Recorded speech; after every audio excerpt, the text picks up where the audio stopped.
All right, hello and welcome. How is everyone doing on what I hope is a fantastic Tuesday again, uh, July the 30th? How you doing, Jeff? Oh, pretty good. It's been kind of a interesting week, but yeah, pretty good. How are you? Doing good. Been had a good family vacation. We go to a place, a couple hours away from the Metroplex area, and it used to be like a really low key vacation spot, but it's been getting more popular, and so like you can't go out during lunchtime. Like they have one street, and it seriously like takes us 12 minutes going one way and 40 minutes coming back down because of how crazy busy it is for two Wow. hours in the middle of the day. But thankfully, we get a cabin type thing and have all our own food. There. I, I don't know why, but that was a tongue twister for me. I would hope you would have your own food. Well, like sometimes you go to places and you're staying in a hotel, so you have to go out to lunch somewhere. Right. Okay. I'm But following you. thankfully, we rent this cabin thing with several other of our family members. So this time around, it was my wife's side of the family, and a lot of fun. Good. Nice to get away where if I didn't have Wi-Fi, my phone wouldn't work at all. Sort of places. Wow, that's way out there, I guess. Yeah, it's interesting because it's not a mountainy region, but it wants to be. It has a lot of tall hills and deep valleys, but no mountains. And so you get to where the place is, and it's like zero cell reception. And so I turn on Wi-Fi calling, but for some reason, like it doesn't work. It's the weirdest thing. I say I want to use Wi-Fi calling, and it might work once, and then the second time I try to use it, it goes, "Well, you're not registered on a cell network." I say that's great. But the whole point of Wi-Fi calling is that you don't have to be registered on a cell network. Like that is a fundamental uh, greatness of Wi-Fi calling. I know. Right. Yeah, I agree. Joel is saying that the sound is low, or he's asking if it's low. Oh, I is it? don't Let's know. let's see it. I got those sliders set fine on my end. Let me check voice meter. It should be check. It should be Voice meter. fine there. So I always Okay. pull my output down just a little bit because I've noticed that I come in usually a little bit stronger than you in terms of audio. So Okay. um, Omni says I'm strong. I don't know what that means. Have I been bulking up? so it so in well, I don't know why I'm not speaking well today, but we're gonna keep going here. I don't know. It looks pretty Just equal to go with it. me. Yeah, Okay. we're gonna go with it. I'll tweak it just a tiniest little bit, guys. But you don't want me messing with audio stuff. No, you don't. We've learned that lesson too many times. Oh yeah. We have to keep relearning. And just for fun, I 100% decided to update OBS right before the stream. I'm like, yeah, why not? Let's roll those dice.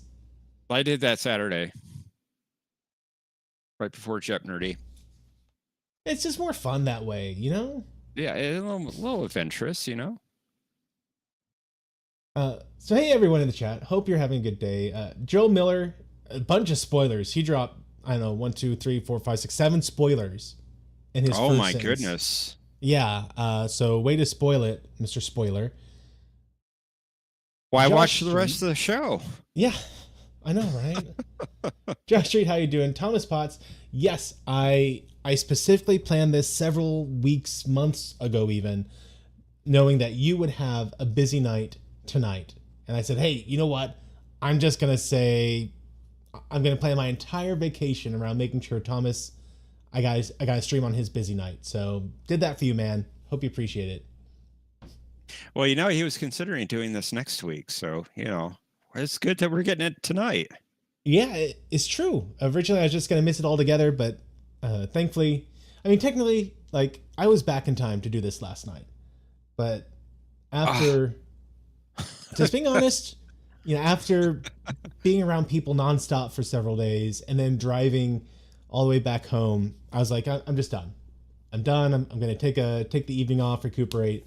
I'm an introvert, so being around people constantly is draining on me. I'm more like a sprinter.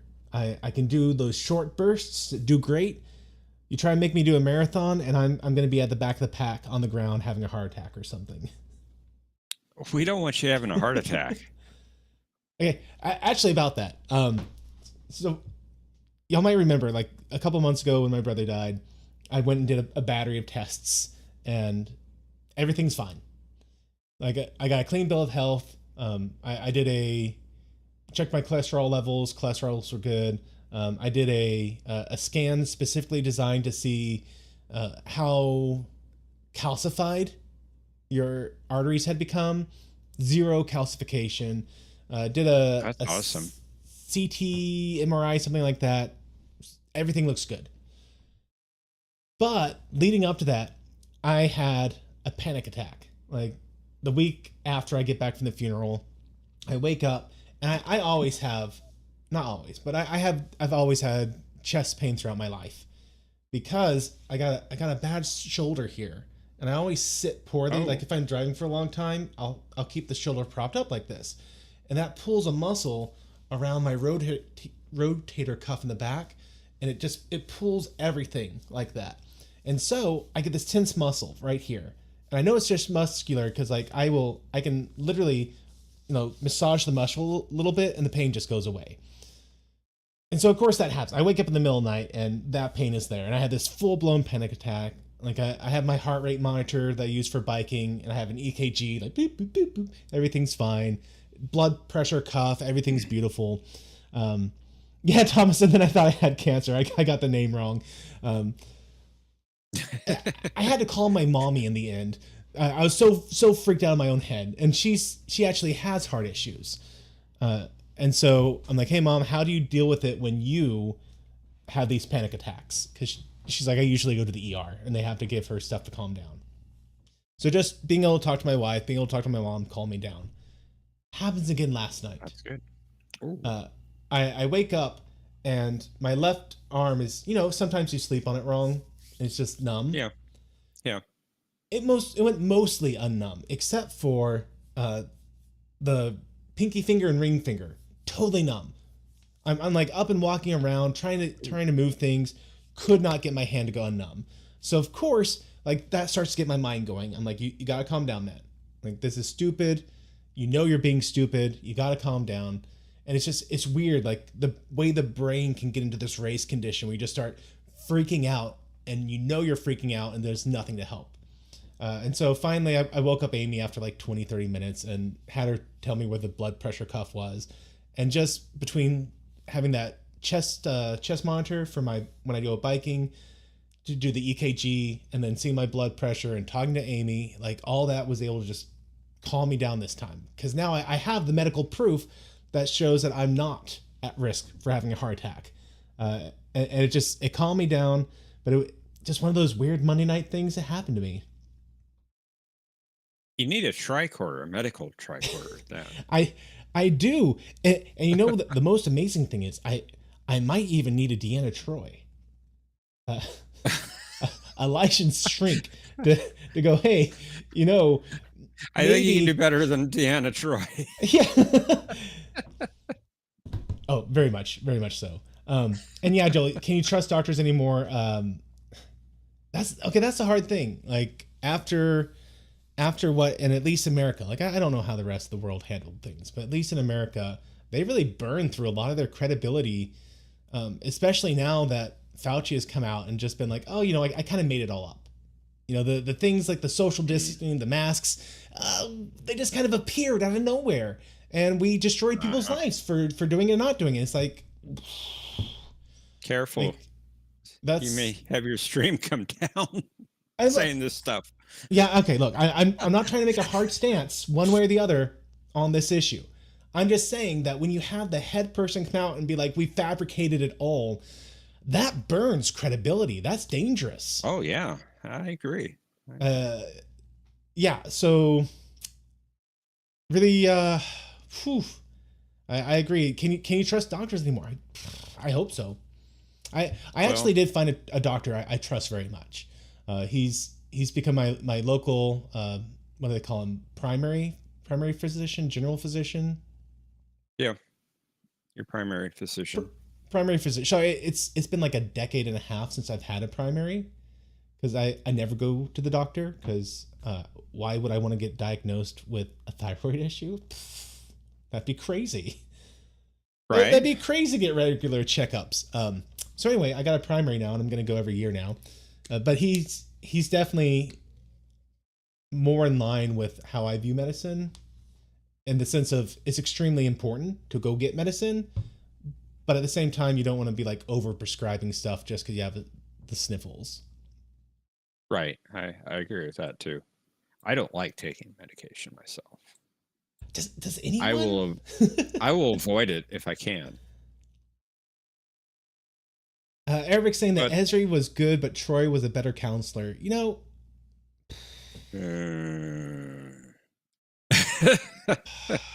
I don't want to defend Troy. I don't want to defend Troy. Um, she's hard to defend. That's for sure. there The is truth thyroid to that. sniffles, The thyroid. says Amy. Yeah. Um, I I guess I agree with you, Eric. Troy was written as a better counselor, but that's only because Ezra was specifically written to be so wet behind the ears still. Yeah, I agree with that. Uh, and yeah, Tex, I I agree. I sense deception, Captain. Yeah. Oh my goodness. So, okay, kind of on this subject. Um, my prediction for this week's episode. Oh yes. Yes. This episode is Babylon Squared. Uh-oh. Uh-oh. I think LDG fell out of Give us a thumbs up, LD. Let us know you're okay. I love that one. I love that one so much. Thank you, Dr. Zoidberg, for your tip. He said, "You can trust me to be a good doctor, young lady. I can reattach arms, human horns, human tails, and all 6 mouths humans have." Thank you, Dr. Zoidberg. Okay, so my prediction for this week is Babylon Squared, episode 20, unless I got my numbering off at some point, which entirely possible. I believe you're correct. Okay, so Shocking, I know. I predicted that this is going to be a time travel episode. And I specifically said maybe we're going to see them going to the future and seeing their future selves. I may have said maybe they come the other way. But the entire reason for this prediction is because one of my favorite Star Trek novels of all time, right here. Q squared. Which is backwards, I know, because I'm obsessive like that. But Q Squared, written by the great Peter David, which the reason Good this book. ties into all the Deanna Troi stuff, he also wrote my least favorite Star Trek novel, Mzadi. Mzadi. Absolutely. I thought that was pretty good, actually. The reason it's my least favorite is because, okay, so I read this when it was brand spanking new back in like 92. Maybe I was a couple years later than that. Maybe it was 96 for me, but relatively new. And there's a scene that happens in the book where an admiral's daughter, who is described as being very young, like inappropriately young, keeps hitting on Will. And she's, I forget if she was, maybe she was an admiral's daughter. Maybe she was a delegate, an ambassador's daughter. But she keeps pursuing Will. Will's like, oh, that's cute. This little girl has a crush on me. He ends up getting drunk and sleeps with her. You know, I barely remember the book, so I thought it was pretty good at the time, I but I yeah, keep I I keep see what reading you're saying. reviews for it, and I'm not sure if this is what do they call it? Is it the Streisand effect, where you you swear you remember something, but it's totally wrong? Whoops. Oh, the I can't think of the word of it. It's, Um, the South African leader, Mandela. Thank you, Mandela. Joel. Yes, I Mandela couldn't think of his effect. name. So I don't know if this is just me 100% misremembering things. I also know that this book was at some point given a revised edition. And I'm wondering Okay. if maybe the first edition described her nebulously, and I read into it that that meant she was younger than she really is. Maybe what happened is that they described it as young daughter, meaning like 18, 19, 20-year old, and not trying to mean like 12, 13, 14, which is how not 12, but like I thought she was in the 14 age range, which was why every time I read it, I'm like, this is a weird direction to go with Riker. Early teenager. Yeah, and so Yeah. every review I've read on it just mentioned that he slept with another woman, someone else, and it's driving me nuts. I cannot remember at all, and it really bothers me. But I remember having such a visceral reaction the first time I read the book that it stayed with me for, what am I at, 30 years since I've read that book, probably. Thereabouts, yeah. If you read it around 95, 96. Yeah. So it's, I don't know. Hopefully I'm wrong in it, but that alone, like that one scene, really destroyed the book for me. The rest of it was fine. It was about the Guardian on the Edge of Forever, and Riker gets a chance to go back in time and save Troy, who had died like 40 years before the events of the book take place. And it was cool because like I'm pretty sure this is the same one. They had subdermal communicators at that point. And I remember the way the book described it. They do like this head jerk thing, and that was answering the communicator instead of tapping it. Or I got right here, tapping it. I don't recall that. I believe you, Matthew. I believe You it was in there. shouldn't. I just don't remember it. I know. I know. I should learn my lesson.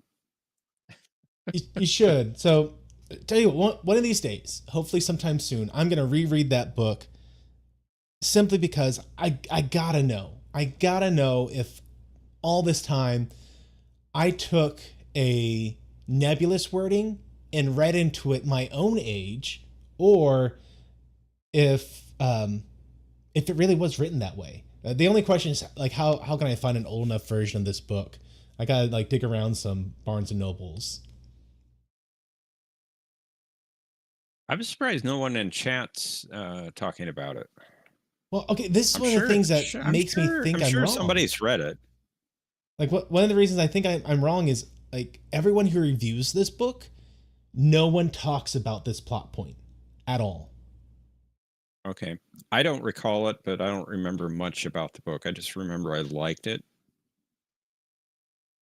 Oh yeah, I know it has been over 30 years since I've read it. Yeah, and Eric, I know the books aren't canon.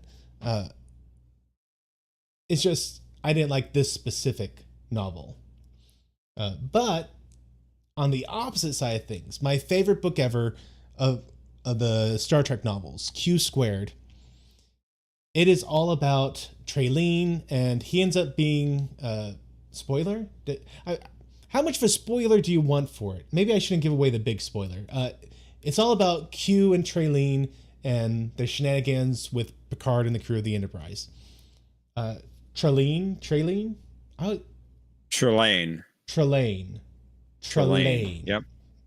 Yep. So Trelane is this young Q.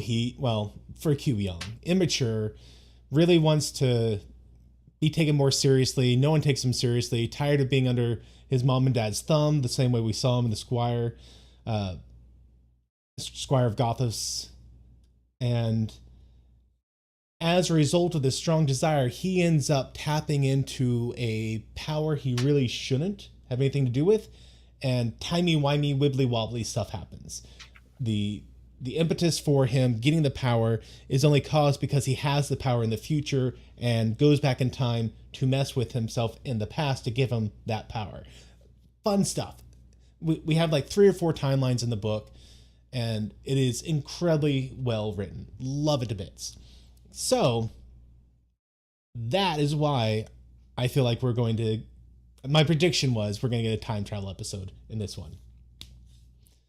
Now, for all I know, I thought it would be the TNG episode Time Squared. It would make you think it's a time travel episode, but what do I know? What happened in Time Squared?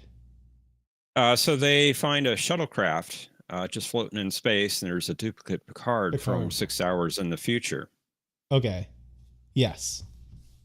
I got it. Yeah. No, I forgot the name of that episode. I remember the episode itself, but 100% forgot it was called Time Squared.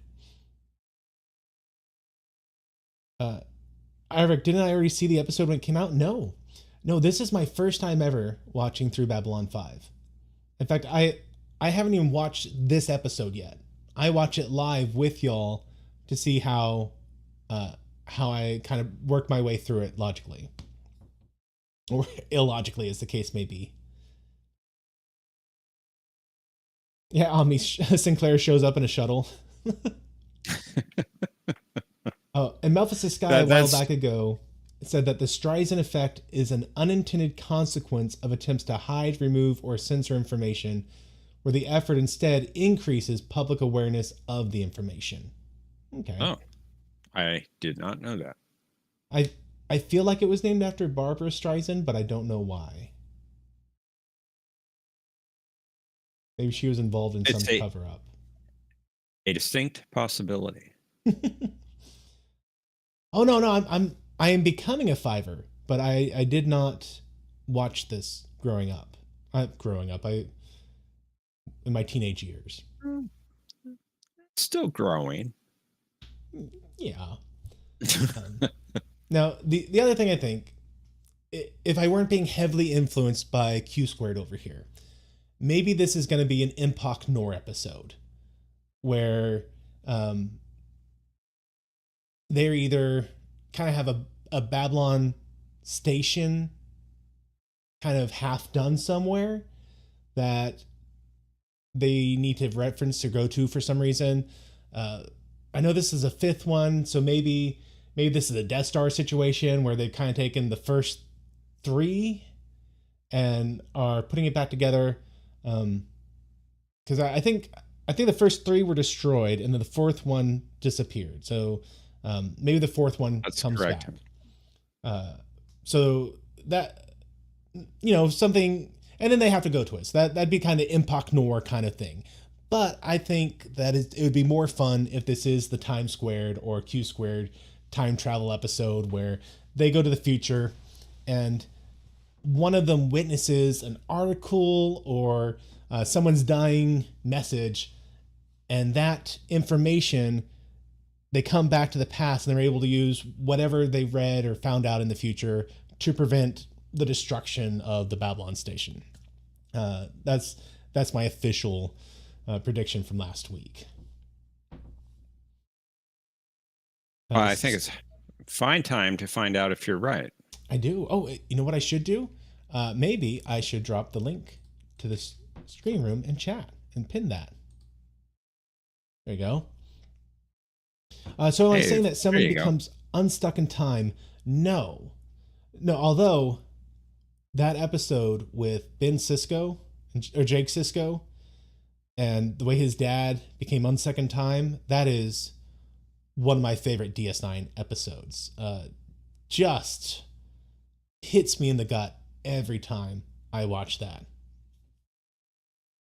Oh, the episode's been playing on the stream? Yeah, it has been. Yeah, it is. Uh-oh. It's about 5-6 minutes in. 5 Okay. minutes in.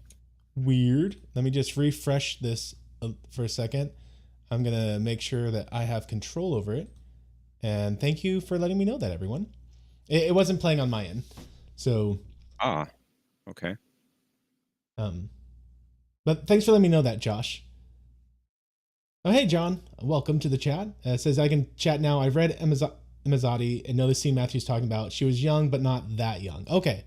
So this is me doing a Mandela effect on myself, that I read into it more than actually exists. And if that's the case, I definitely need to reread it with less jaded eyes, because maybe it's not nearly as bad as young Matthew thought it was.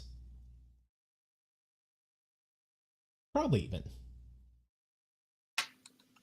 Why are we not surprised? So let's go ahead and jump into this episode. If you're new here, which, I mean, surely you're not new here, but on the off chance you've wandered into this from the dark webs of YouTube, the dark corners of YouTube somewhere, here's the way this works. I am going to throw up some clips, which maybe I should go ahead and do that right about now. Boop. There we go. So once every 7-ish seconds, I include a still frame below. And ideally, we get no audio bleed through as I watch my copy of Babylon 5, which we shouldn't. Just checking my sound settings here real quick. Yes, I did fix the bleed through from last week. Thank you, Josh. So should be no bleed through this week. And this is just so that if you're watching and you only have the one monitor or you only have your phone or something, you can see just one still image every couple 7 seconds, 7 to 9 seconds as a reference point. However, you got multiple screens. By all means, jump into the screening room I got linked above, and that lets us all sync up our watch time together so that we're all watching it at right about the exact same time. And you can see whatever I'm laughing at or reacting to at the same time that is actually on the screen. If you're here in the future, sorry, you can't go to the screen room. This is not a way for you to watch Babylon 5 without purchasing it or using whatever method you want to use to get it. Instead, highest recommendation, go buy the DVD or Blu-rays, DVDs. Showing my age there. Yes. Go buy the Blu-rays. You can buy the DVDs. True, you can, but they got Blu-rays of this. So They do. everything except the CGI has been upgraded. Yes. That's nice. Yes. And well, the CGI has also been upscaled. So True, it has been upscaled, but it hasn't been like it's upscaled from the 480p, I think it is, that was recorded in originally. it's and we're putting Thomas to sleep. Sorry, Thomas. So go get the physical media. Best suggestion I got. They're usually on sale on Amazon for around $75. So just wait for it to get around that price point. Buy them up. Great option. You don't want to do that. You can buy the digital stuff. You can buy a digital copy off Amazon. You can buy a digital copy on Google or the iStore on Apple. Or you can watch it for free on Tubi TV. You just have to watch the ads that come with it, presuming you're not using some sort of ad blocking software, but I'm assuming you don't because that's not following the rules, right? And everyone follows the rules here, right? Yeah. Yeah, everybody does. Sure. But Tubi TV, it's free. It's free. Like that is, we got to do this with Sequest 2. Peacock TV had Sequest on at the time for free. You watch an ad, you get to watch Sequest. I'm really glad we got places like that so that you're not having to shell out $80 a month for every different streaming service you want to watch. And instead you're like, hey, I'm fine with it being like cable TV. I'm going to watch a couple ads and that's fine. So, I mean, you got several options. Go ahead and grab them. And I'll give you a quick 3 count and we'll all hit our play button together, be it on physical media, be it in the screening room, whatever you got, we'll all sync this up about the same time. Exactly, Josh. We're all cheap. We will go to anywhere where it's free. Exactly. I bought the Blu-rays. I think you should too. It's a great show and the picture's just great. Fantastic. Absolutely. I bought the digital stuff. It created a little issue for us this week, but thankfully we got it worked out. Yeah, a little issue. And that's a good point, Matthew. If you're watching this on like Google or Voodoo, Yes. Amazon Prime. You're going to miss a couple scenes at the end of the episode. Yep. You can About always 2 watch it minutes. on, Tubi TV, and you get the whole episode there. Yeah, now the Google version, it does have the full Oh, thing, you're right. You're right. but it's It does. It 480p. does. It is not a Okay. Blu-ray version, which Okay. something I was a little disappointed about, but it's okay. We roll with it. Uh, so you got the Blu-ray, and one of my best friends he bought the Blu-ray after we started doing this. So by all means, if you like this series, it's a good series. Go support them. They have been really like it's doing this sort of live stream stuff. It's always questionable if they're going to be play nice with us because this is all commentary, falls under fair use. We don't show any of the benders. Let's go already, meat bags. Okay. The point is we want to play by the rules. They're playing nice with me. I want to encourage y'all to play nice with them also, because CBS, man, they make it almost impossible to do anything Star Trek related. Like most of my Voyager reviews have been flagged at one point or the other, even though I'm 100% providing commentary and stuff. Anyway, let's go ahead and get this going. If you are watching this later, I'll give you a quick countdown, and then we will all we'll all hit our play buttons together. So 3, 2, 1, hit that play button. No, CBS, Thomas. CBS. Or Paramount now? Whoever owns it. Whoever owns Star Trek.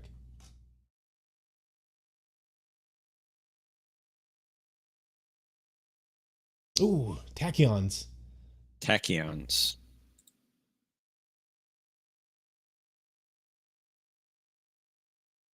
And sorry, the clips seem to be off-centered.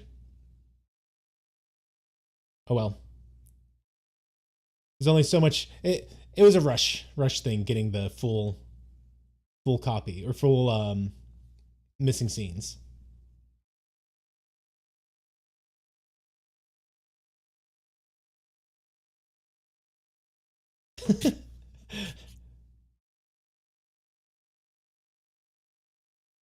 So do you think Sinclair really got up for sunrise mass, or you think he's just trying to lull her to sleep? It could be both.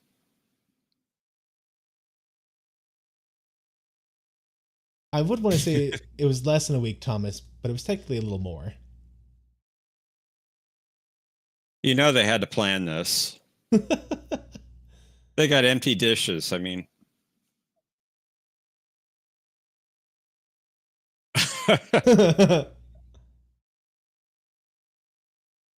She must have been coming in for a while, falling asleep.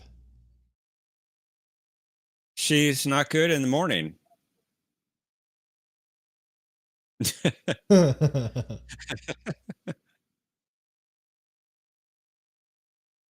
A text is saying that this isn't the first time he's mentioned being trained by Jesuits. Okay. That's true.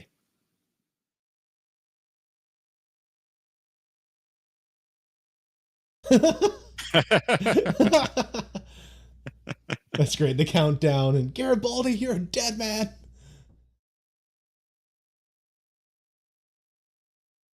It's a dangerous thing to play pranks on Ivanova. Yes, it is. He's a brave man.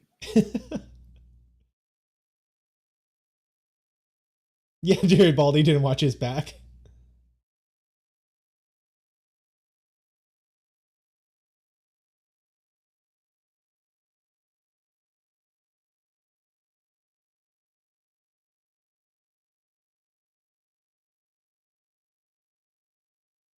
You know, I guess Ooh.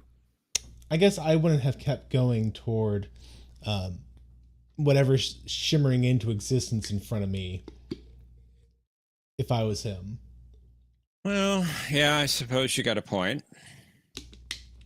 Of course, I'm not a fighter pilot. You know, maybe maybe fighter pilots are Hey. built a little different. Well, they do risk their lives, so, you know.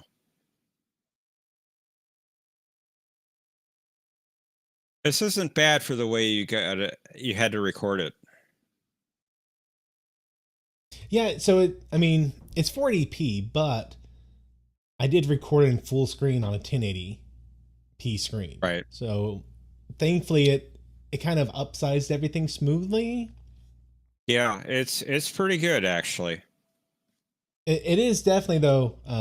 Like I can notice that it takes up less screen size in the preview window in SciTube. Like usually it takes up the Okay. entire viewing area. I mean, this is minor quibbles. Is there a way to add subtitles? Yes, but only with your own physical media. I when I do this, I'm I'm not able to turn on subtitles like that now. Spoilers, Omni. Spoilers.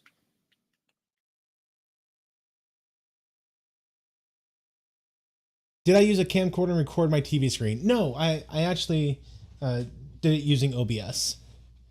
I I hit play on the copy that I had purchased from Google, and then walked off for about an hour until I knew it was done recording. So if at some point, you see like a little mail symbol pop up on my screen saying I got an email, I'm sorry. Just ignore it, please. I hope there's no personal information there. 98% of the emails I get through the course of the day are junk mail.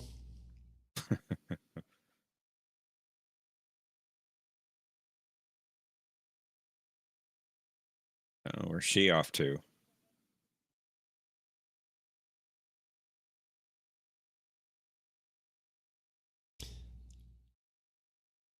Bradley's saying we tested nukes not knowing if they'd light the air on fire or not, and you think a human's not going to fly into the bright lights.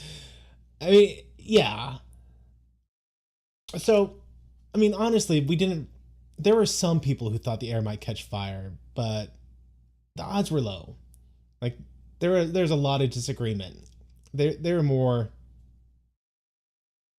not whack jobs, inflammatory. I'm not sure what the word is. Alarmists. They were needless alarmists.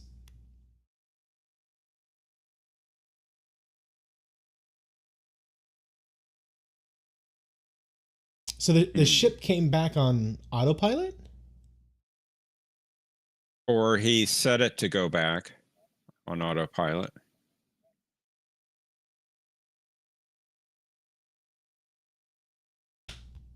Ooh, the natural cause was old age. Okay. Hmm. So yeah, he probably started to fly back and died on the way. Or autopilot, like Garibaldi just said.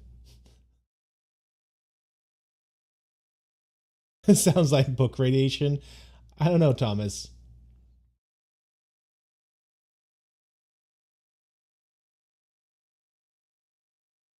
I think Thomas is suffering from bunny radiation.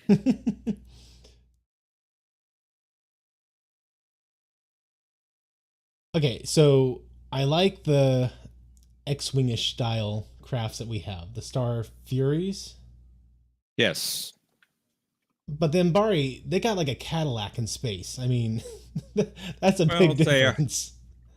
They are much more advanced.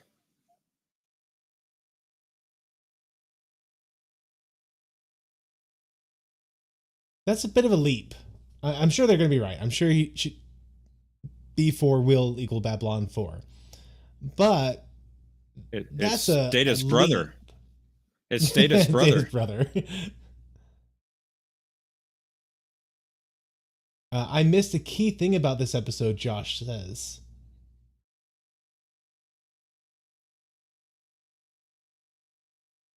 What was it?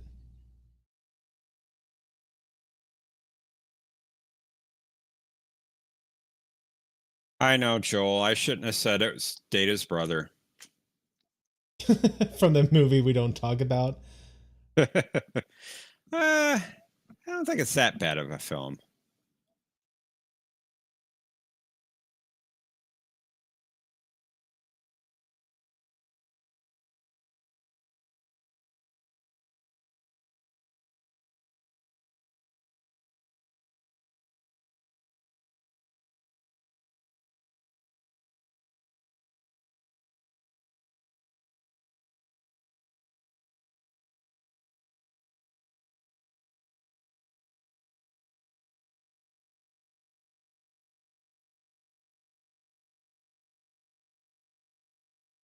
Okay, this guy, he didn't appear in like any Star Trek stuff I know of. No, nothing I could find. But he's one of those actors where he's been in like 50, 60 different TV series. It's interesting, like the number of actors that get a gig where they get 7 seasons, 3 seasons even, that consistent work. It's so small. It is. It really is.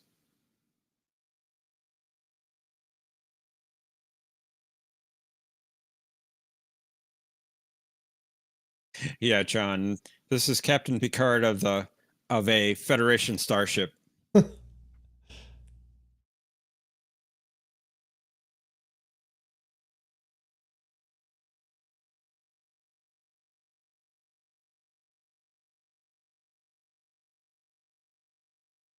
Now, I Okay. know that this is Thomas's favorite episode of season 1. Oh, and we Oh, got the that's little new. indent. Yeah. They would That's play because that it's on Google. during a commercial break.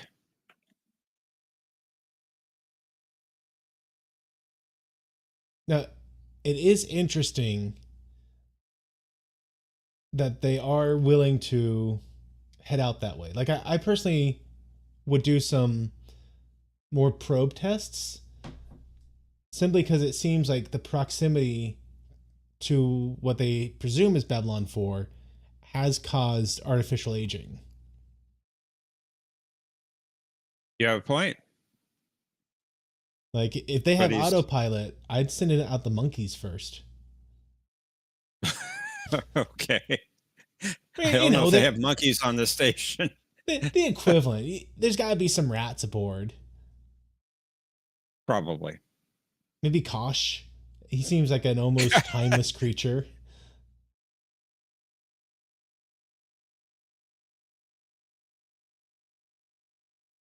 At least he gave him the option of opting out.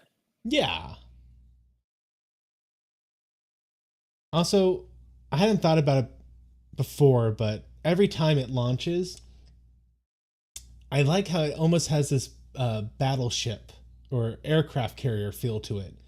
You know, It does. the way aircraft are packed so tightly aboard that aircraft carrier. You know, it comes up and wings fold out, stuff like that. It does. It makes the Babylon 5 feel like an aircraft carrier almost, although it doesn't seem like they go anywhere. No, the station can't move on its own other than thrusters.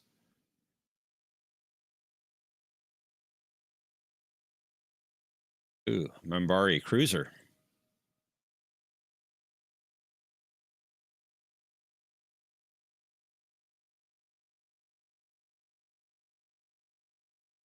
She's a tie. Yes, Omni. It paused for you, Thomas? Did it happen to anyone else? Is SciTube not Not playing for nice me. tonight? Not for me. It's playing fine.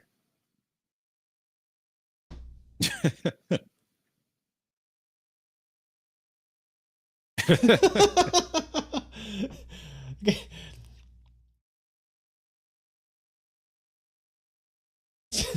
Okay, so Garibaldi, he's asking, when you put on your pants, do you fasten the button and then zip, or do you zip and then fasten? And he says, Why do you want to know? Why do I want to know? I think about these things. And you're so serious. Not every conversation has to be about the end of the world. But it's a fair question. And honestly, fasten and zip.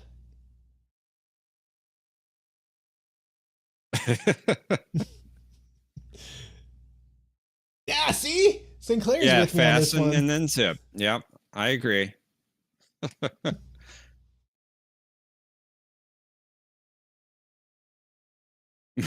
And hey, that killed 3 minutes. They only have an hour and 57 left. Not talking about socks.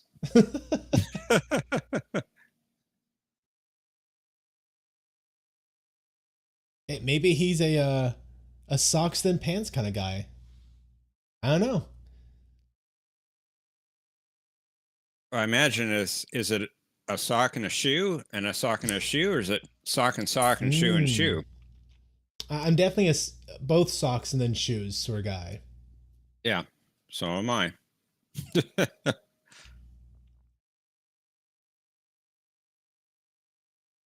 Omni wants to know, Dolores, Ooh. time for her ponfar?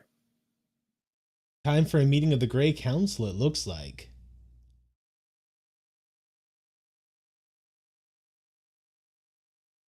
It does have that appearance, does it not? Left or right first? Oh, retro. That is an interesting question. I think right. I've never paid enough attention for that. I usually go left, right.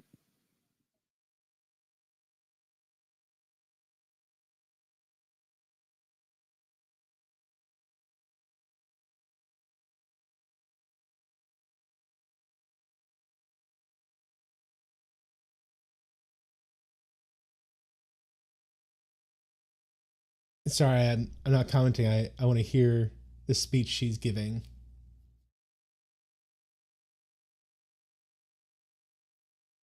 Because it definitely has a religious feel to it.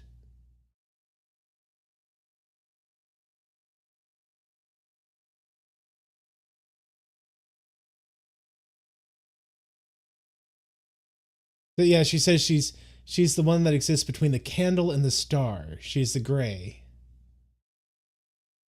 Which I'm not sure if she was saying that her function specifically she sees as herself being between the candle and the dark, or if she's trying to say the entire Grey Council's purpose is to exist in this twilight area. My impression is the whole council's that way.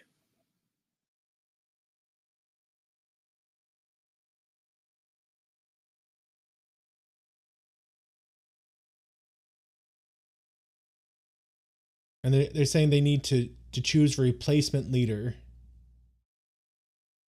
Yeah, hit a Nazgul. Could be. It's interesting. They've gone 10 years without a leader. They said 10 cycles. That sounds like about the time Sinclair got a hole in his head. Hmm.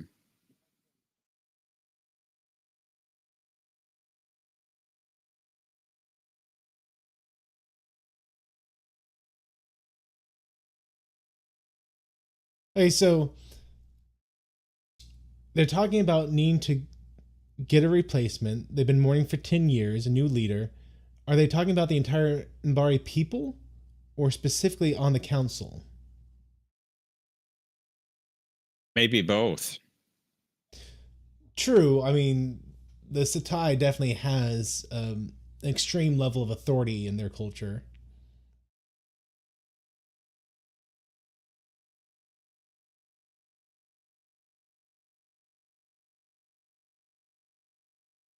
And it is. It's Babylon 4. It is.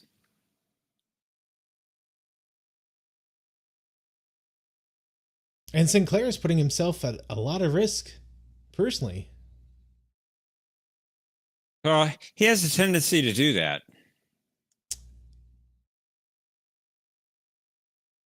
Thomas, we've had 3 years without a leader. We've technically had a leader, though. Is he all there? You know, different people, different answers, but we have had one. In name, at least. True.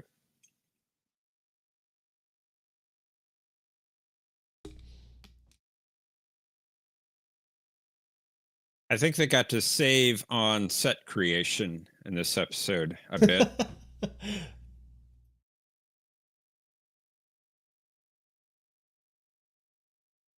Oh, That's so Omni is saying that Babylon 4 was larger than Babylon 5. It doesn't orbit It, a planet, so it has to counter rotate. and it's movable. It can move on its own through space. In time, apparently. Of course, that's not under its own Apparently, power. is it? So I had honestly thought that all the stations were built around this planet. No.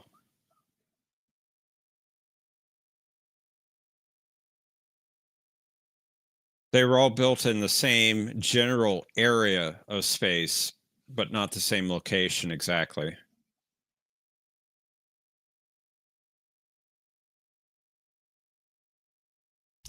Now, not surprisingly, the natives aboard B4 are having some issues, some mental issues. He's quite convinced he's shooting at monsters. Seems like he might be suffering some psychic trauma. That's not to He's say I definitely don't think having he's some been issues. attached psychically. I'm just saying like he has mental issues.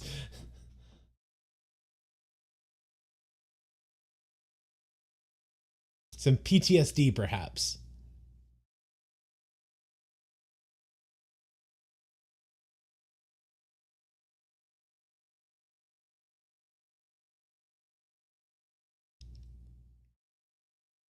So he still hasn't told him that he's from Babylon 5. Oh, never mind. There he went. Just did.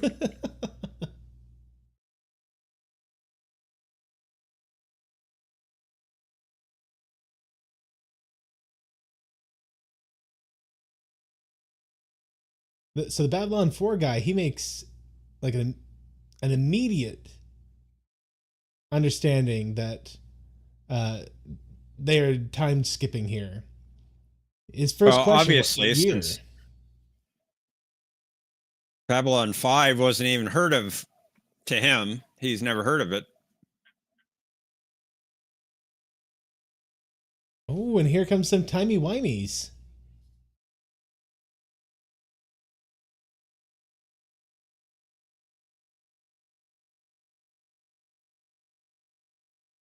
So Sinclair, he seems to be disoriented, whereas Garibaldi is fine. And I would assume this is back aboard Babylon 5.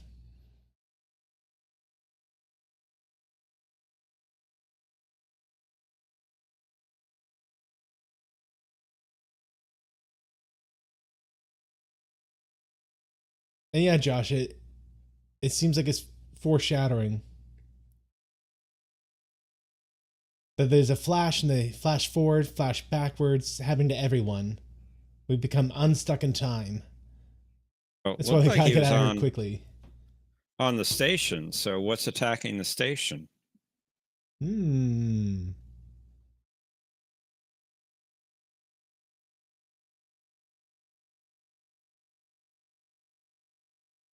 Meanwhile, Dolores being asked to permanently return to the Grey Council.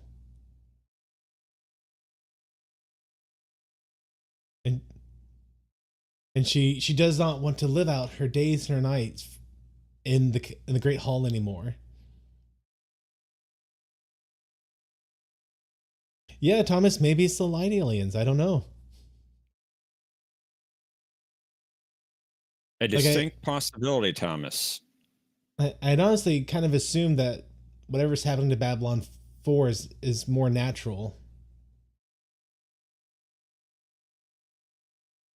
Yes, Omni. The Zogs.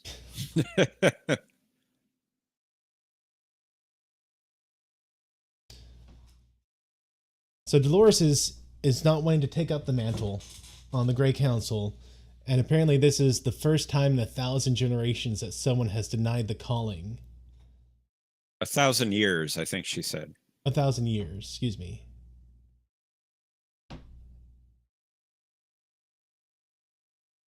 And she's saying that her calling is aboard Babylon 5.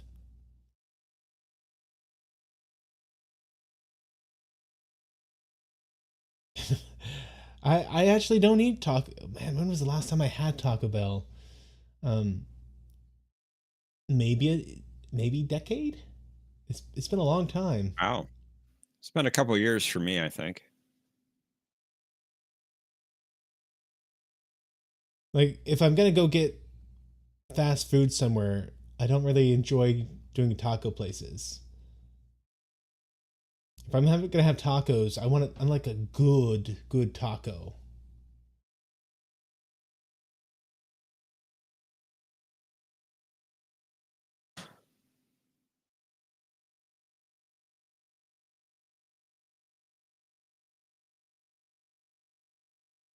And Josh is saying, "Here is And Matthew."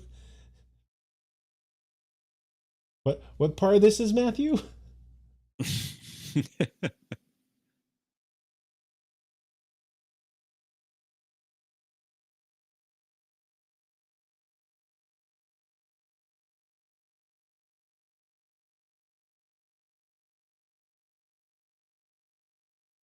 So so apparently this guy showed up right before they became unstuck from time, and he's they were alone in a conference room. There's a flash, and all of a sudden there's this Zathras guy, and he's saying that he's not going to talk to anyone except the one, and Sinclair, not the one, not the one. Joel says, spoiler, Zathras is the real hero of the show.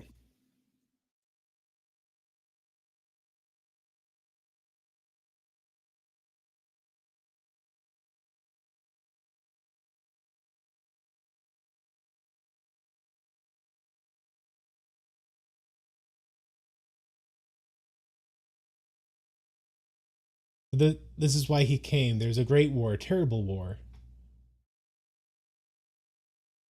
They're fighting a great darkness. Maybe a shadow?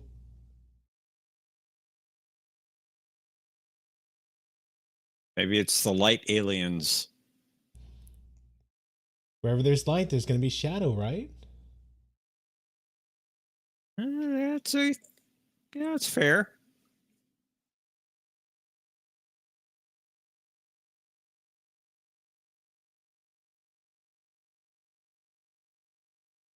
And so that Zathras guy is saying that they need Babylon 5 as a base of operations for this war.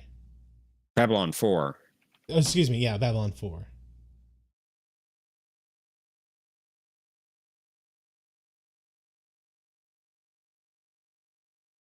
And he's saying that the one needs us. The one tells us to go, we go.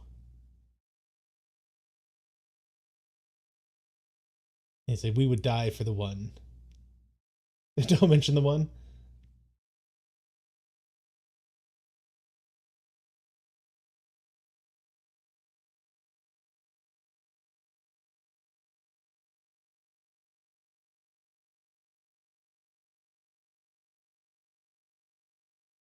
So he's saying his world, it's year 4993. That's his time. He said, I'm sorry. Mathematics aren't my skill. He doesn't know what it is in Earth time.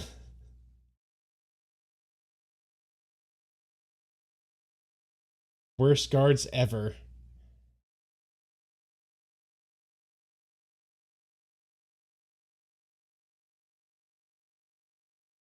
Some weird stuff going on here.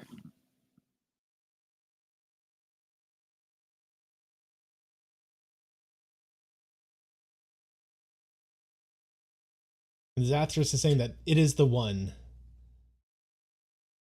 Now, I'm not sure if he means that it's the one he's waiting for or the one that he would die for. The one calls and we go. Or is it the same person?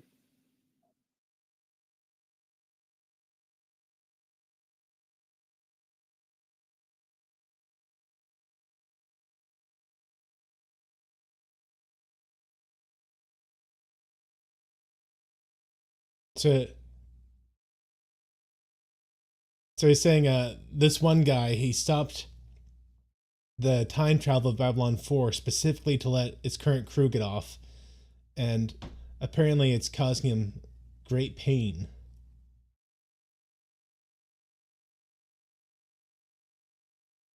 He's reaching out. He's saying, "Pull my finger."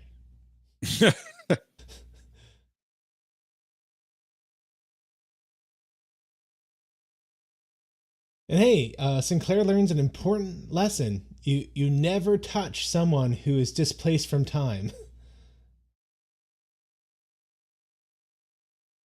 It looked like Zathras gave him something. I'm sorry, I can't do that, Dave. That's very interesting. The spacesuit they borrowed from the movie 2010. Huh.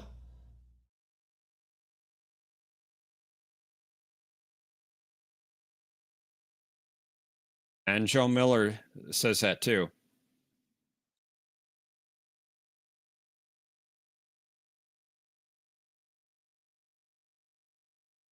And apparently I said it wrong.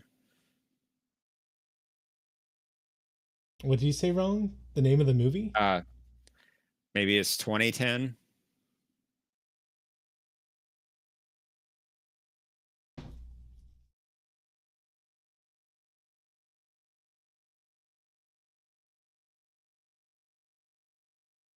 Okay, so Valen, was that the memorial guy from a couple episodes back? No, no. Okay, so Valen gave a prophecy, and his prophecy is what stopped the war with the humans.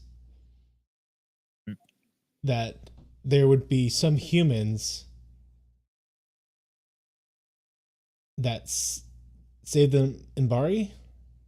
In Bar? Minbari.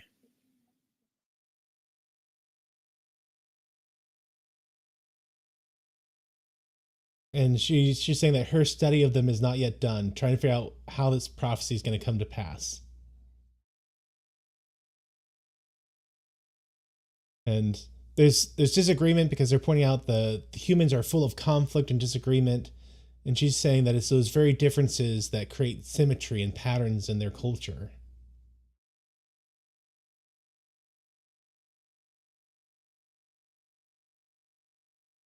I miss this message in Sci-Fi. Uh, she is saying that humans are better than they think. They have more compassion in them than they know. They're destined to walk among the stars. Such an uplifting message. I 100% miss that in Sci-Fi. Everything today is, in the future, people just suck as much as they do now, and it's never getting better. And we just need to accept nihilism because that's all there is in life. But this show so far has portrayed humans as very negative. Mm-hmm. All this strife within Earth Force, Earth Gov, the Psi Corps, the Home Guard. True.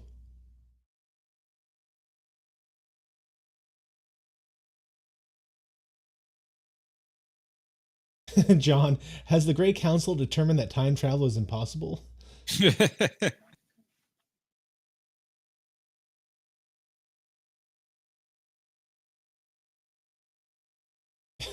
It is. New Sci-Fi is nihilism. It's not being salty. I have to agree with Matthew on this, Thomas.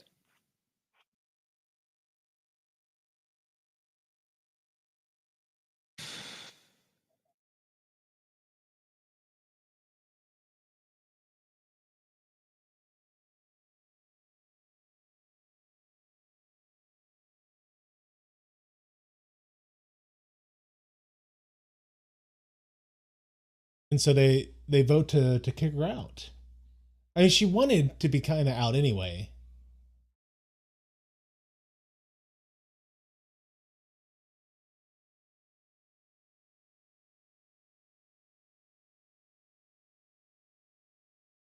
Oh, me and Salty are the only people who use that word. Fair enough.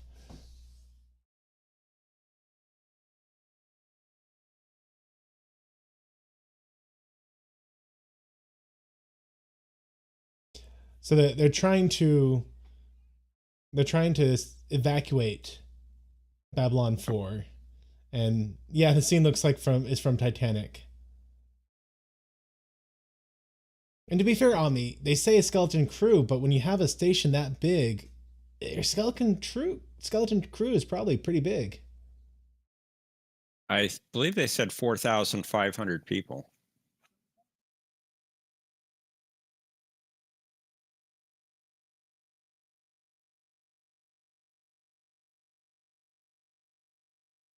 And apparently, so he handed off a time stabilizer to the one. And without that time stabilizer, when Babylon 4 jumps, Zathras will die. And yeah, he says, what if I take you with us? And he says, well, I'm not part of this time. So,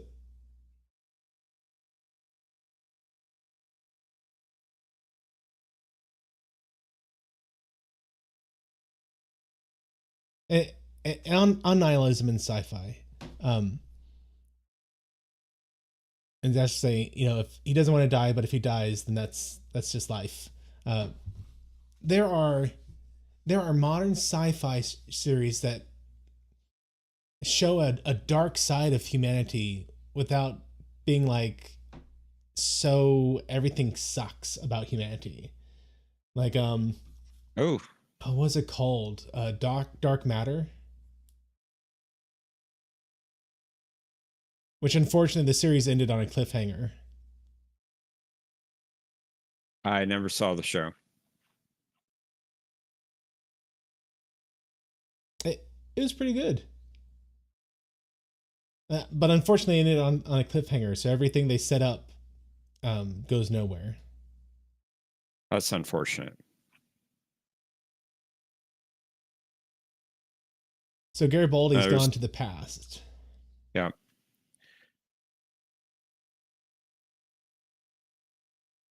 This is a lady we saw in the last episode who married some Dutch sounding name, right? Yeah, it's Lise.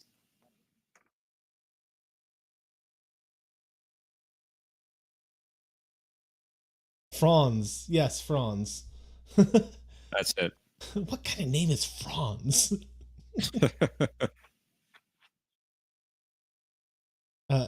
So Dark Matter starts off with this great premise. 5 people wake up aboard a ship, zero memory of who they were, and they have to work together to survive in space.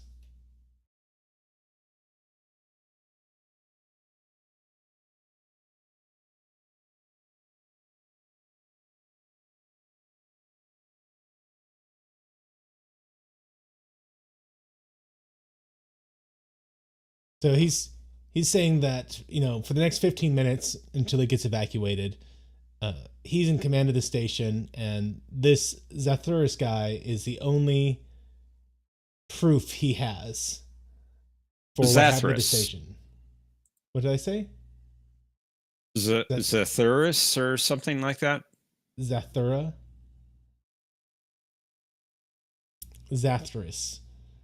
Zathras. To which I'd say, I think he has a lot more physical evidence, like everyone aboard Babylon 4 and now Sinclair and Garibaldi.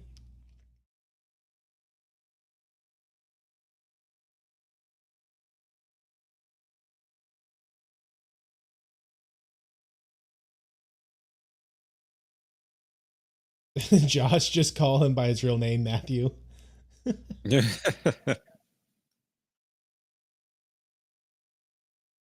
I'd sooner call him Darby.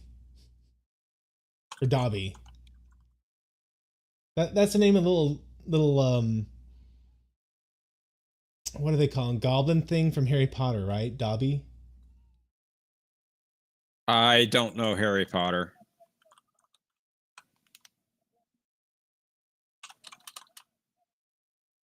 I feel like it's Dobby. I'm not very familiar with it either. I've never seen the movies or read the books.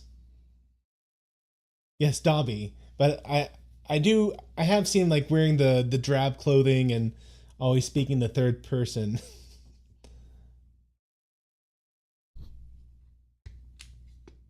House Elf, excuse me.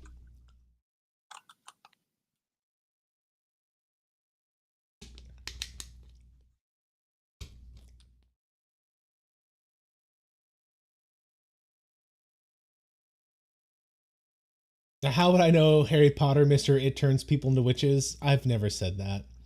I have said that studies claim that.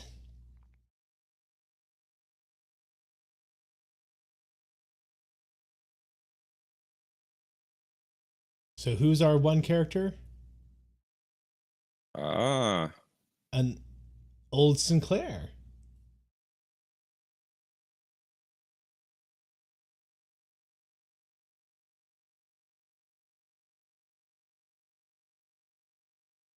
Whose hand is that? whose voice is that? It's not ringing a bell. What time are we at? I'm going to rewind when we're done watching this. I want to hear that voice again. Okay. About 39 minutes? Okay.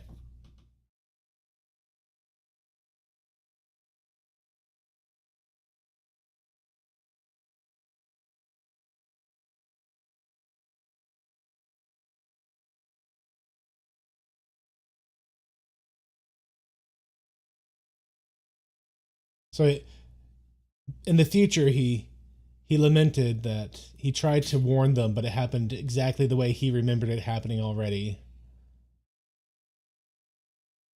And Thomas is beside himself.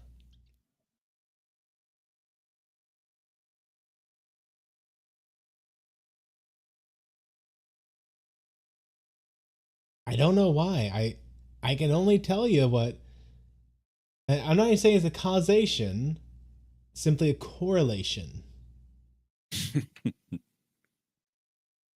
Is the same way someone might say, "Oh, well, as the number of Kevin Bacon movies decrease, the amount of piracy increases."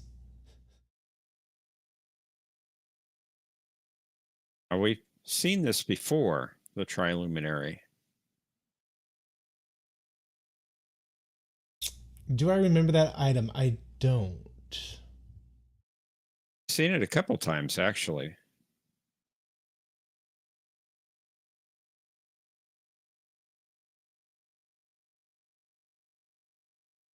Oh, I know that name. We're surrounded by signs and portents, a darkness.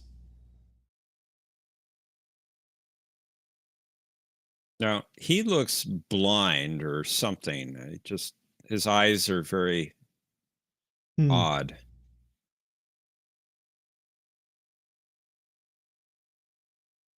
Now, we've seen that in and the sky is full of stars. When Okay. we see the flashback of Sinclair on the Minbari cruiser at the Battle of the Line, Okay. when they're torturing him.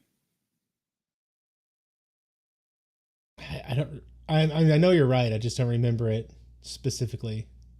And it glows when they hold it up to him.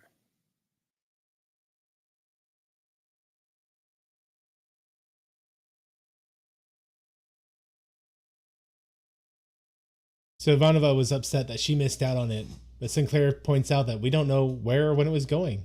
You might see it again.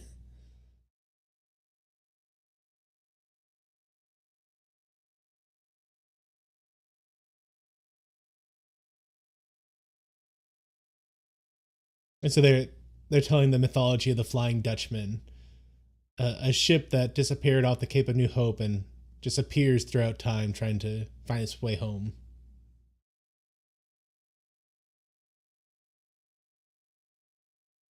Which, of course, And I mean, that's the episode. it raises the question: will we see it kind of pop up again and again? But let me roll back here. Here we go. I want to hear this voice one more time.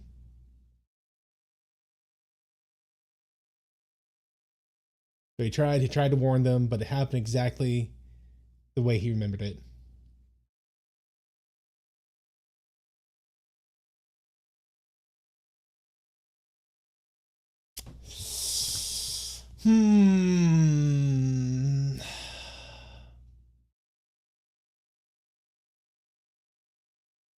Okay, Don't let me jump to the overthink it. end. Don't It- overthink it. It almost sounds like Delin without the accent. Who's Delenn? Oh, excuse me, Dolores. Dolores without the accent. Yes, that is Dolores. Okay. And yeah, he got a nasty scar on his face. He does, yes. Interesting episode. I feel like I'm gonna have to go back and watch it again. I recommend that. And it is one of the top 3 of the season, I think. So the broad plot points or story beats. Babylon 4, we knew in the past, disappeared. Also, hey, I nailed a lot of my predictions for this episode. Yes, you did. In fact, I posted a spoiler comment in Discord saying you got this almost right. So If you would have combined your 2, you would have had it almost exactly right. Thank you, Peter David, for helping me get that one right. Okay, so broad story points. Babylon 4 in the past disappeared. It shows back up, and because it when it shows up, it's throwing out this tachyon stuff, causes a Star Fury pilot to age like 60 years on the way back home. Right. At the same time, Delin goes off to the Grey Council. And the whole plot line there is that she believes firmly in this prophecy about humanity. And this prophecy about humanity is the only reason they stopped attacking us. This is it. This is why they didn't wipe us out 10 years ago. It's because this guy who apparently prophesied this and died, like dying breath prophecy maybe, he said that humanity was somehow important to the Minbari's survival. That's people in it had a important role to play in the destiny of the universe, sort of thing. And she is committed to seeing this prophecy through. She thinks it's wrong for someone else to take her place, so she's turning down her position on the Grey Council. So technically, she is not Satai anymore. She has abdicated that position.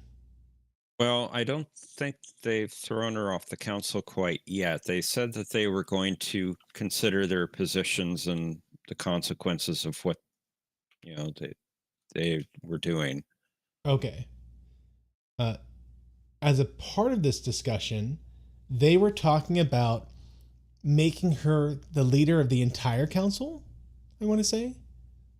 Yes, that's what they wanted to do. Okay. That's why they called her. So it's always been... This is where I got a little iffy. I wasn't sure if there's always 9 people on the council. Yes, it is the Council of 9. Okay. Because I'll listen to it again, it will make more sense. But listening to it at the time, it sounded as if they'd been 10 years a member short. And they had 9 people and they wanted to elect a leader to replace them. So I thought they were going from 9 back to 10. But no, always 9. And they just want to make Delin the new leader of the Grey Council. A council that exists between the candle and the stars in this nebulous twilight area. And Omni's right. It's always 3s with Minbari. And you'll see why it's 9. I mean, it's 3 squared, obviously. But 3 3s, sure. You'll see why it's 3 3s at some point. Okay, so Delin turns it down because she is 100% believing this prophecy. And I would even go as far as to venture that she believes in this prophecy specifically because she believes Sinclair is part of this prophecy, if not the fulfillment of this prophecy. Like she clearly sees something in Sinclair. Meanwhile, on the time skipping side, Babylon 4 in the past disappears because Sinclair from the future believes that Babylon 4 is somehow vital to the continuation of the human race in this war that they're in. Which I kind of get the feeling the reason he wanted it, he told the Zatharis that Zathras. He told Matthew that he told Matthew That's that good. They needed it as a staging ground. I kind of get the feeling that he was somewhat fibbing, that what he really wanted was to stop it at the point to be able to warn himself about what was coming. Yeah, I said it correctly once, and now it's stuck. Like, once I say something wrong, I can't get it right again. So he got Babylon 4 time skipping. He stopped it to let Babylon 4's population get off. He knew he was potentially sacrificing himself. He had a message to relay. It didn't work. He says he remembered it all happened exactly the way he remembers it happening. But at the same time, we don't know if he remembered the flash forward to the future where Garibaldi died. So I predict that maybe at some point in the future, we're going to see that scene again. And he's going to remember having been there before. And I think we are going to see the future change because of the glimpse of the future Sinclair got in this episode. So yeah, that was, man, there is so much information they dropped in this episode. Yes, this was a very heavy episode. An appropriate sound clip about controlling the spice, controlling the universe. Thank you, Joe Biden, for your kind donation. It says, I will reform the Grey Council if you vote for me and my Vice President, Dolores Hell Quiroga, number 22. And I think I have to correct something. Okay. This was brought up by Retro Robot Radio. I believe there are actually 10 with the leader. Oh. I went back and I looked up the Grey Council on the Babylon 5 wiki, and there's an image of the council, and there are 9 Satai with a leader in the center. Okay. So I have to correct that. Eric, no, Professor has seen this several times. I've seen it 3 times prior. Maybe 4. Maybe 4. So just like I did with Sequest, John really liked Sequest, and so I did it with him, or watched it with him. I had seen it like a handful of episodes that I halfway remembered when I was a kid. So it was basically my first watch through with him. So as we got to the end of that, Jeff and I started talking about wanting to do it with Babylon 5. And then stuff happened, and like a year or 2 later, here we are, and finally getting to do it. And we're having a blast doing it. At least I am. Oh yeah. I don't know about that guy. No, I'm having a lot of fun doing it. It is very hard to watch this one episode a week. It is. And wait until you get to season 3 and 4. Oh my goodness. You would want to watch 4 or 5 in a week. It's that good. Yeah. So this was a lot of fun. Jeff's thoughts about the episode. This episode introduces one of my very favorite characters on the show, Zathras. He is a lot of fun. And we get a lot of exposition on Babylon 4. I like that we have a time travel episode in Babylon 5. Minor spoiler here. This is the only story we get that's time travel related, at least in the proper series. but it's Okay. very well done, and it's very well established how the science works in the time travel.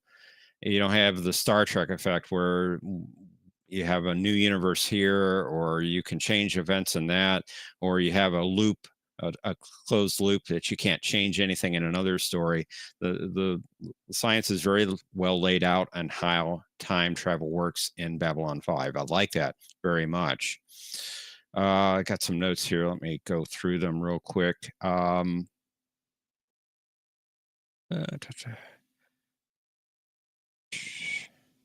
So the triluminary, we saw that in and the sky is full of stars. If you remember at the Battle of the Line, we saw the flashback of that, and Sinclair, his Star Fury, is taken aboard the cruiser that has the Grey Council. They're torturing him, interrogating him, and they hold up this device to him, and it glows. It's the triluminary. We also saw it in Legacies, and it was used to stun the guards that were guarding the body.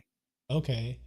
Yes. And it almost makes more sense to see that episode after this one, but that episode aired before this one. Hmm. And if you watch the HBO Max, if you had watched it on HBO Max, I should say, they actually aired it after, or ran it after this episode in the order on HBO Okay. Max. So it just depends on your definition of what the order is. On the DVDs, on the Blu-rays, this is before. I'm sorry, this is after Legacies. It's in the proper broadcast order, original broadcast order. We see Babylon 5 being attacked in Sinclair's flash forward. Who's attacking? When is that going to happen? We can kind of maybe get an idea because Garibaldi's flash backward is 2 years ago. Is Sinclair's 2 years in the future? Maybe. I did like how Possibly. they kind of had their cake and ate it too moment by saying, "Oh yeah, it was in the year, what is it, 4299 or something like that." And sorry, Matthew's not too good at math. So it's like, well, we tell you when it's gonna be. I'm just not too good at telling you what that is in Earth years. Right. Where does Zathras come from? Will we see more of his race? You would think so. At some okay. point, you would think that we'll catch up with the story that we just saw. We don't know. We don't know exactly what's going to happen with Babylon 4. So is there a follow-up to it? It was also interesting that the Matthew character specifically said Sinclair was not the one. Yes. Which I guess it could be because Sinclair always had to travel in that suit, which I'm assuming he does because it made the specific comment about how the Matthew guy would die in this time zone because he would have been out of time and interacting with our timeline when he wasn't supposed to be there would end up killing him. And then whenever Sinclair came back, the automated voice said that air is now aligned with current time zone air, or current time reference air, something like that. As if even being exposed to air that exists in a different time would somehow be like not narcotic, like a poison. It'd kill the cells or something. Yeah, you hear the computer say that the atmosphere was breathable. Why wasn't it breathable before? Yeah. Zathras was breathing it.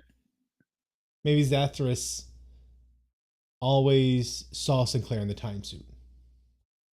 Possibly. I text saying it's pretty clear Zathras recognized Sinclair when they met. the way he said, "No, you're not the one." Well, he kind of raises his hand like he's going to acknowledge him, and he says, "Not the one." Hmm. Okay. Okay. I see the difference. The other point I Like, want to make is Babylon 1, 2, and 3 were destroyed. Babylon 4 disappears. They were all bigger or planned to be bigger than Babylon 5. I think EarthGov decided, hey, we've spent all this money on 4 stations. We're not going to make a station as large as the ones that were planning before. So Babylon 5 is smaller, and it's not maneuverable. You can't pilot it. The other 4 were supposed to be movable, now, and Babylon 4 definitely is. do we know what destroyed Babylon's 1 through 3, or did they just say destroyed? I believe the first 2 were sabotaged. Okay, because I was wondering if Maybe Sinclair all tried 3 it. were. It would have been interesting if Sinclair had tried to get each of the Babylon stations and failed, causing them to be destroyed. That's right. Omni says that Jinxo talked about that. Mm, The guy that was on the station, if felt he couldn't leave, it would yeah. be a jinx if he left. And he did talk about how the first 3 were sabotaged, and then the 4th one just kind of disappeared. Yeah, and But Tim yeah, said this he is recognized Sinclair, but then realized it's not his Sinclair. They actually did that in Did you ever watch Samurai Jack? a little bit. They had an episode where Samurai Jack had found a time portal to his time again, but he had to defeat the guardian of it, and it just gets completely beat down. And at the end of the episode reveals that Jack is the one meant to go through the time portal, but he hasn't gained the skill to do it yet. So, like, in the future, he will become the one. So, kind of the same concept here, that Zathras is like, oh no, You got the name right. Yeah, it happens. Like, enjoy it while it lasts, guys, because as soon as I say it wrong, it's stuck. But if I say it without thinking, I can do this, I think. And we got the Matrix before the Matrix here. The one. No, this was a great episode. It was very good. Top 3 of the season, easily. Well paced. A lot of things are thrown at us that are important to the series. Oh yeah, the amount of lore they drop alone, which I apologize for anyone who could not watch the video along with us. I know there are long silences, which is a big no with live streams, but my goodness, I just had to stop and absorb everything they were saying. Yeah, there was a lot there to absorb. Very good episode. Did I like being? What was my first show? I was in. Oh, of course, Darwin, Dolphin Boy. Yeah, my second show, loved it. Omni, give it up on TKO. I think Arvik was asking what the next thing I plan on doing after Babylon 5 is. The answer is I have no idea. We're a good 2 years away from that, at least. Yeah. He asked if I do Stargate. The answer is no. Ooh. I love Stargate, and that's the problem. I've seen it. One of the fun things about doing it this way is I have no idea what's happening. Now, there was a question earlier about the movies. We do plan to watch the B5 movies. Now, I don't know if it'll be all of them, but it should be most of them anyway. And Crusade, I don't know if you want to get into Crusade. We have not talked about Crusade. Crusade is a spin-off series that only lasted, I think, 14 episodes or something, 13 episodes. Yeah, Thomas, why not Stargate? It's only available 2 hours. The non-canon series, according to Thomas. The non-canon series. Non-canon nonsense, as Mr. VP would say. So, amazing episode. I'm definitely gonna have to go Very back and good. watch it. Please do. Next week, back at our usual time, back at the hour of scampering. Episode 21, The Quality of Mercy. Man, I can see this going so many directions. I could see this being a Dr. Franklin episode where he is having to explore the ethics of, let's say, euthanasia, because this was a big discussion around this time. Hey Stephen, yeah, I'm usually on Monday nights. I wasn't here the past 2 weeks. I've had to do on Tuesday for various reasons, but we'll be back on Monday next week. So around this time, I want to say this is, let's see how wrong I am. When was Dr. Kevorkian a big deal? I think it was around this time. He was really big. Like his stuff came up a lot around maybe little later 90s, maybe about this time. I'm trying to find it real quick. Yeah, I am too. I found out when he died. Yeah. He started as a physician consultant for death counseling in '87. His first 99, public he was found assisted, guilty. yeah, his first public assisted suicide was in '89. So it was about this time. Yeah. And so I could see this being an episode that focused on that subject. And there were a lot of TV shows kind of close to this time, plus or minus a handful of years, that really explored the concept of mercy killing, especially when the patient themselves was asking for it. You had an episode of Voyager with the Q who wanted to be euthanized. I want to say there's a TNG episode. I mean, at the very least, the one where Worf's spine was damaged, and he was asking he did Riker. ask. Yeah. Yep.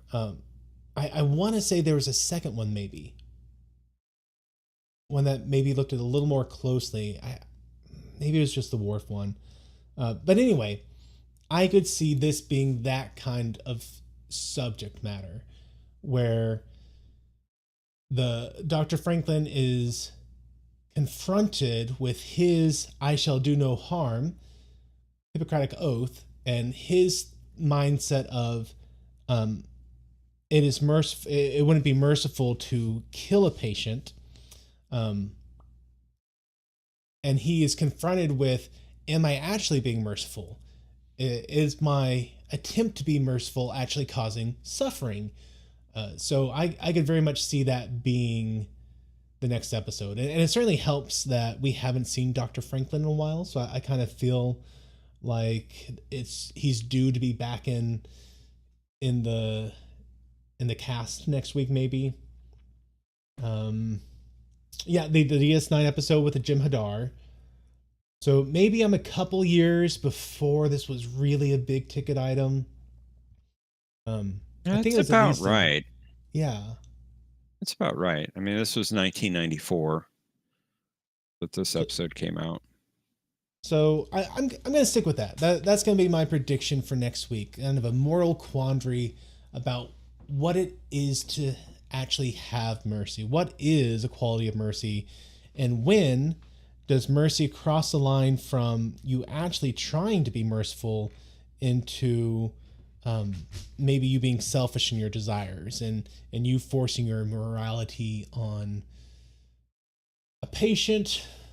We're going to stick with patient. I mean, maybe I'm wrong about the whole Dr. Franklin line, and it's more broad than that.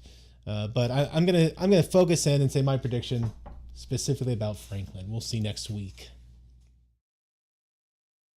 John says, I'm sure this quality of mercy will be far superior to an episode of the same name in another show. What episode was that? Is that a Strange New Worlds. Okay. Yeah, I don't know. I checked out of Strange New Worlds by the 5th episode, I think, and I have been so happy. So happy. Unfortunately, I have to keep up with it because of A Question of Trek. That's true. Yeah, strange new continuity. The things thanks. Strange neurological. What was it, John? I'm sorry. I came up with it. Now I can't think of it. I'm tired. Strange neurological worries, strange neurological weirdness. Weirdness. That's it, John. Thank you. Blame Conti. Blame Conti. Yes, indeed. Well, hey, speaking of being sleepy, let's go ahead and call it a night here, everyone. Thanks for hanging out with us. Sorry I didn't engage as much as I usually do. I'm sure if I look back at the live stream, there's a lot of silences, but man, this episode, it just had so much going on, and I look forward to going back and watching it. I recommend you do the same. And look forward to this kind of thing in the future a lot, with a lot going on. Well, thanks everyone, and we'll see you next week at Monday, 9:30, the hour is scampering. Y'all take care. Looking forward to it. Have a great week, everyone. Thanks for watching this video. If you enjoyed it, please be sure to hit that like button and share it with your friends. If you haven't subscribed yet, I hope you will, and be sure to hit that bell icon to be notified of all the updates I do on this channel. If you want to support the work I'm doing here, then I hope you'll consider becoming one of my Patreons, where you'll get early access to all kinds of videos. And until the next time, may the Lord bless you and keep you. May he cause his face to shine upon you and be gracious to you. May the Lord lift up his countenance upon you and give you peace. Amen.